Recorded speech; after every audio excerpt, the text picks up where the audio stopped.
সরকার প্রধানকে আন্দোলনকারীদের সাথে আলোচনায় বসার আহ্বান জানিয়েছেন দেশের বিশিষ্ট ৩০ নাগরিক। দ্রুত কমিশন গঠন করে কোটা সংস্কারেরও দাবি তাদের। তারা বলছেন রক্তক্ষরণ রোধে আর দেরি করা ঠিক হবে না। অন্তরা বিশ্বাসের প্রতিবেদন। সরকার ও কোটা সংস্কারের দাবিতে আন্দোলনরত শিক্ষার্থীদের যাওয়ায় কোনো বিরোধ নেই। তবে কেন এত ভোগান্তি, কেন এত সংঘাত, কেনই বা সময়ক্ষেপণ, কেনই বা ঝরে গেল ছয়টি প্রাণ, এই প্রশ্ন তুলছেন দেশের বিশিষ্ট ৩০ নাগরিক। এ বিষয়ে তারা একটি বিবৃতিও দিয়েছেন। হাইকোর্টের রায়ের বিরুদ্ধে আপিল করেছে সরকার। ১ মাসের জন্য আপিল বিভাগ রায় স্থগিত করেছে। তার মানে এই মুহূর্তে কোটা নেই, এখন শুনানির অপেক্ষা। এরই মধ্যে ঘটে গেল শিক্ষার্থীদের অবরোধ, সংঘাত, প্রাণহানির ঘটনা।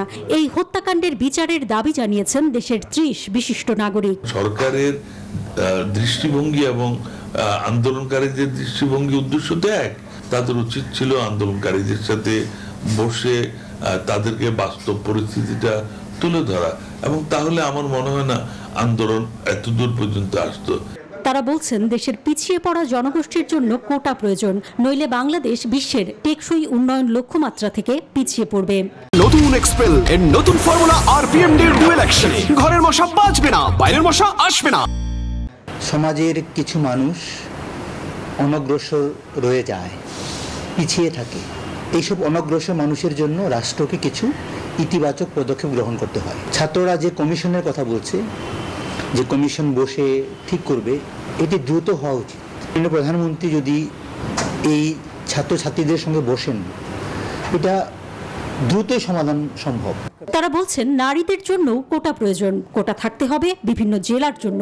এছাড়াও বাস্তবসম্মত বিচার বিবেচনা করে মুক্তিযোদ্ধা কোটার হার কমিয়ে আনা প্রয়োজন।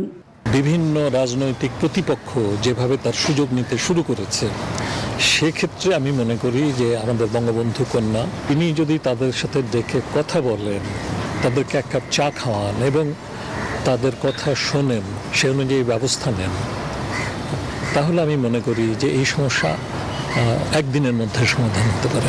মানুষের মৃত্যু কোনোভাবেই কাম্য নয় বলে জানিয়েছেন তারা। নিজ স্বার্থ হাসিলে কোনো পক্ষ যেন শিক্ষার্থীদের কোটা সংস্কার আন্দোলনকে ব্যবহার না করে, সেই আহ্বানও জানিয়েছেন দেশের বিশিষ্ট নাগরিকরা। আর কোনো সহিংসতা নয় কোনো মৃত্যু, নয় কোনো ধরনের ভোগান্তিও। এটাই এখন চাওয়া সাধারণ মানুষের। আর যারা বিশিষ্টজন আছেন তারা বলছেন এই সমস্যার সমাধান সম্ভব একেবারে শান্তিপূর্ণভাবে, সেদিকেই এখন এগোনো উচিত। অন্তরা বিশ্বাস, নিউজ 24, ঢাকা।